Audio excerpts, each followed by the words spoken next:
What did she do to you for you to kill her and then put her in a wall? When he said, "We found your daughter," I just collapsed. I was like, I can't believe this. And I was praying. I said, God, please don't let it be her. Please don't let it be her. And he did not answer my prayer. This is where they found Renia Lewis at back here. I don't know if I'm supposed to be going back here, but it's the house right here. She was a 28-year-old woman with a bright smile, a warm heart, and dreams she never got the chance to fulfill. Her name was Renia Lewis, and what happened to her still leaves an ache in the hearts of everyone who's followed her story. One day, she was laughing with family. The next, she was gone. No one knew where she was, but deep down, her loved ones could feel something wasn't right.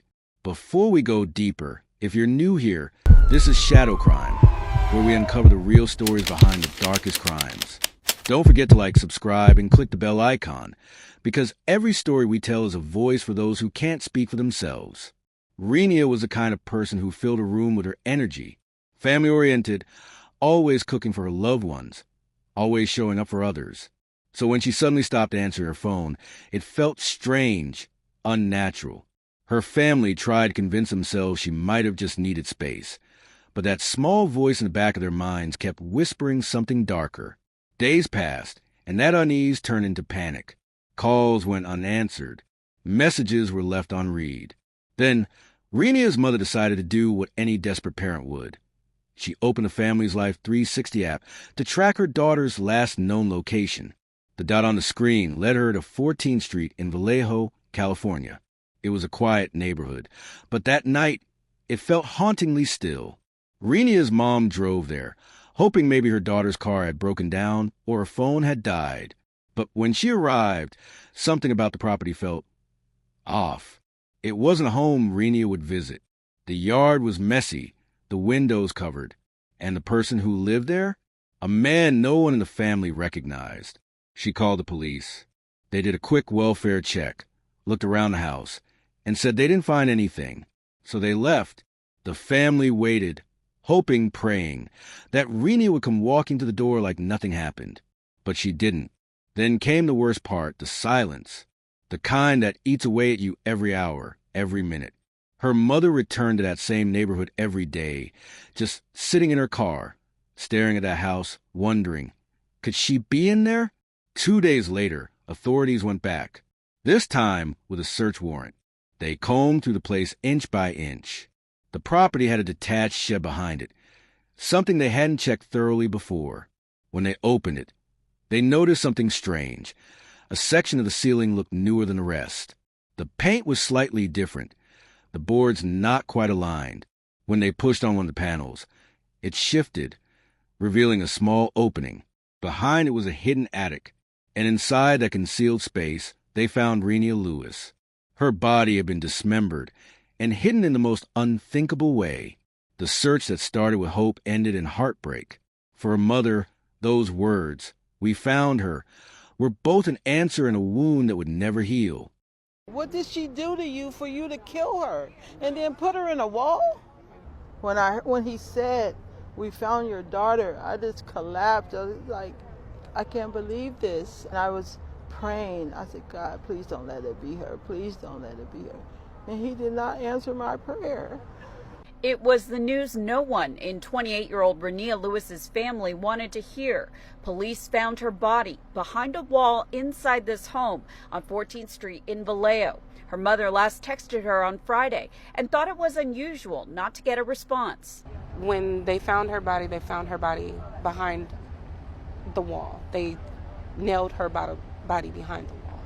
Vallejo police announced late Tuesday that they had arrested Douglas Shaw. It's still unclear what his relationship is to Renia or to the home. The person that they have in custody is being cooperative. Stated that he did indeed kill Renia. He threw her phone on top of the school. That's the most information that I have.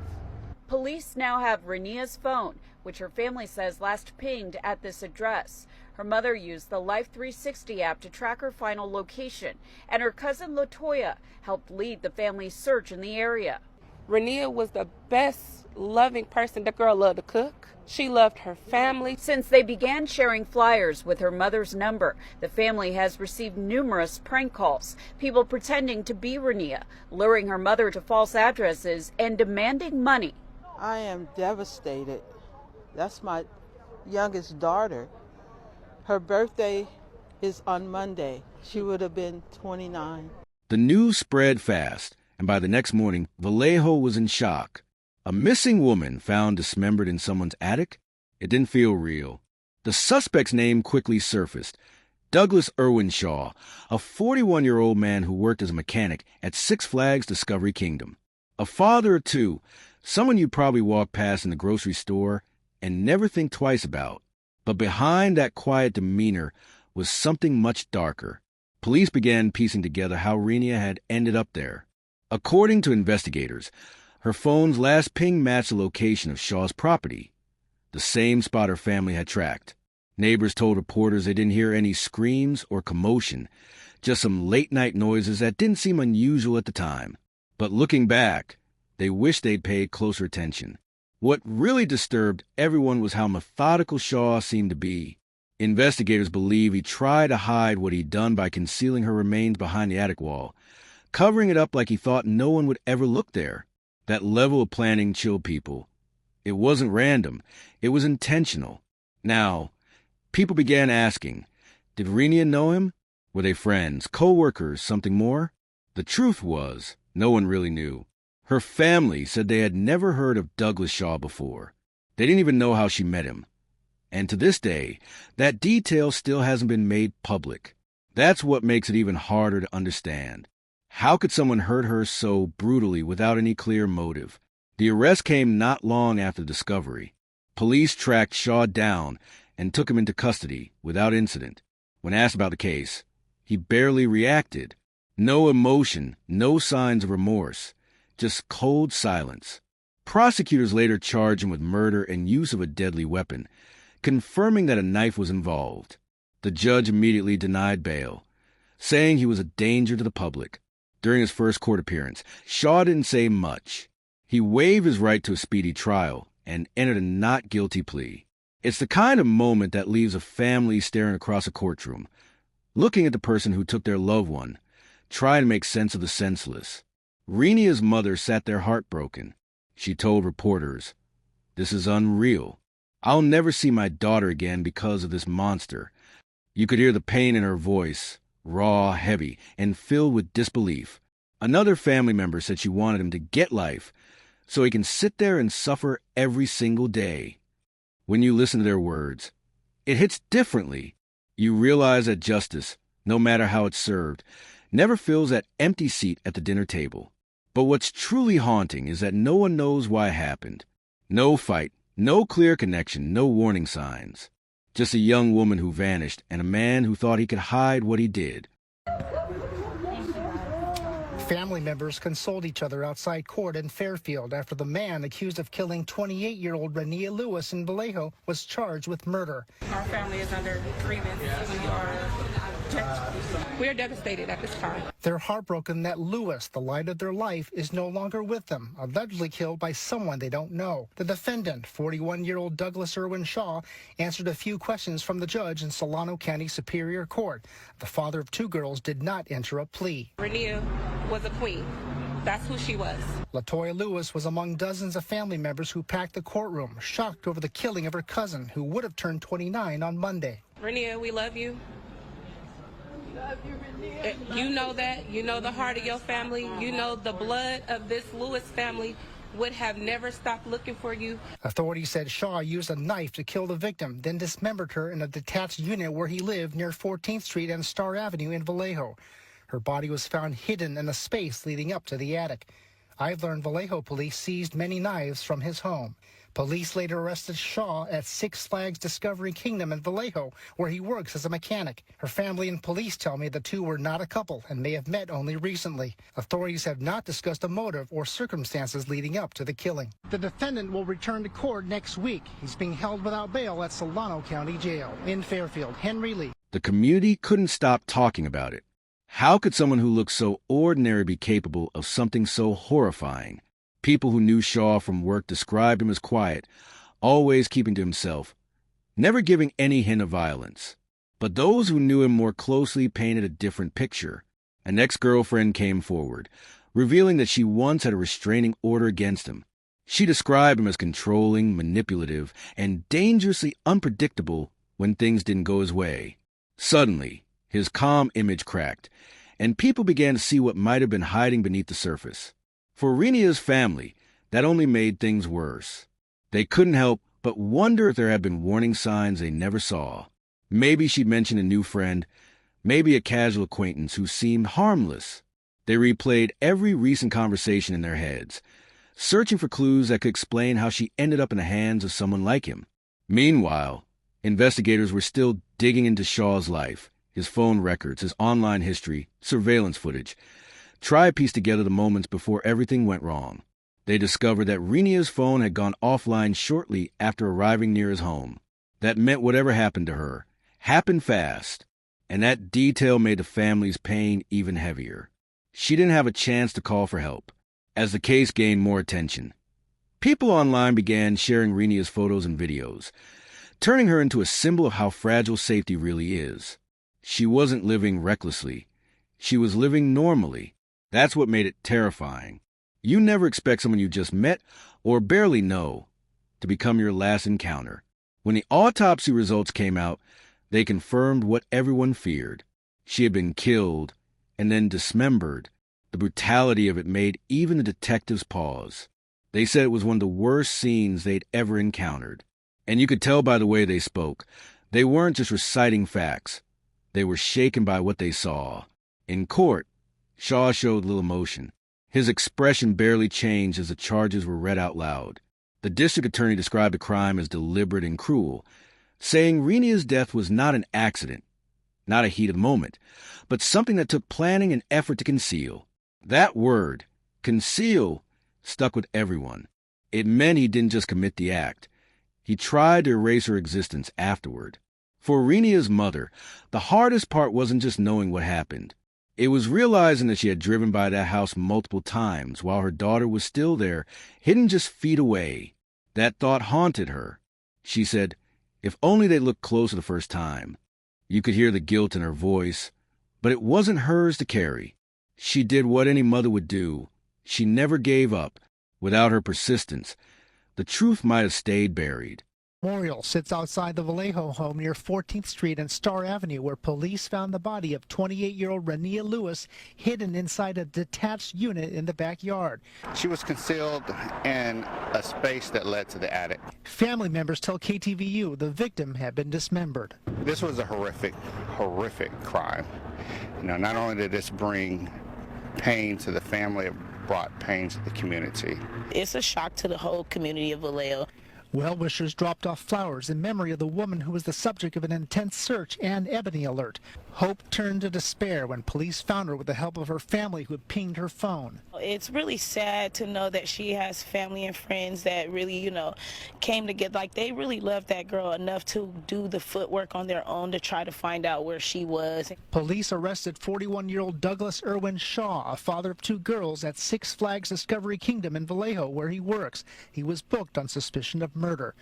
Lewis's heartbroken mother, Terry, was at the scene when police found her daughter's body on Tuesday. She spoke to KTVU by phone on Wednesday. This is unreal. This is unreal. And I would never see my daughter again because of this monster. She and police confirmed the two were not a couple and may have met only recently. She was a grown woman. What choices she made was on her. I still love her, no matter what. I love all my children, no matter what they're doing, good or bad. I spoke to a former girlfriend of the suspect, whom she met when they both worked at Six Flags. She and her father told me he was a narcissist who thought everyone else was wrong. This woman got a restraining order against him in 2023 because of his threats. Terry Lewis says the suspect is in jail where he belongs. He needs to get life so he can sit there and suffer. Now, Renia would have turned 29 on Monday. The Solano County DA's office will review this case as far as formal charges. One last note, Six Flags tells me they did do a complete background check on their worker and that their thoughts are with Renia's family. Live in Vallejo, Henry Lee, KTVU, Fox 2 News. All right. Now, as the case moves through the courts, the weight of everything that's happened still hangs over Vallejo. Each hearing brings back the pain for Renia's family. They sit quietly, clutching her photo, hoping for justice, but knowing no verdict can bring her back. The prosecutor is pushing hard for a conviction, calling the crime calculated and heartless. The defense, on the other hand, is trying to buy time, questioning evidence and asking for delays. It's a waiting game that feels endless for the people who loved her most. Her mother said she can't sleep at night. Every time she closes her eyes, she sees her daughter's face and the place she was found. She's angry, not just at the man who did it, but at the world that allowed it to happen.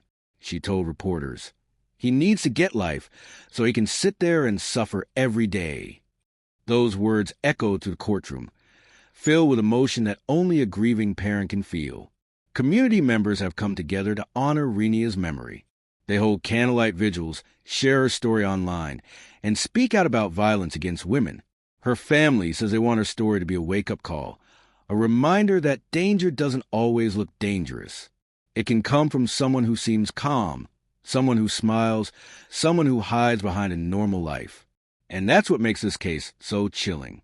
There's no clear reason, no logical motive that makes sense. Just a woman who trusted, and a man who betrayed that trust in the worst way possible. Investigators still haven't released all the details, and maybe they never will. But one thing is clear. Renia's story has left a mark that won't fade. The suspect, Douglas Shaw, remains behind bars. He's pleaded not guilty, and his next court date is set for November 18th, 2025. The trial will determine his fate. But for most people, the moral judgment has already been made. The evidence, the concealment, the horror, it all points to someone who thought he could get away with it. But he didn't. And yet, that brings little comfort. Justice in a courtroom doesn't heal the hole left in a family's heart. It doesn't erase the fear that maybe, somewhere out there, another person like him is waiting to hurt someone else. That's the kind of thought that stays with you long after the headlines fade. So, I want to ask you, what drives someone to commit such a brutal act? Is it hatred, control, or something far deeper in the human mind that we still don't understand? And what would you do if you suspected someone close to you was capable of something this dark? These are questions that keep us up at night, because they remind us how fragile trust really is. If Renia's story moves you, don't let it fade into another forgotten headline. Share it, talk about it, and keep her memory alive. This is Shadow Crime. Thank you for watching. Don't forget to like, subscribe, and click the bell icon, because every story deserves to be heard, especially the ones that never got their ending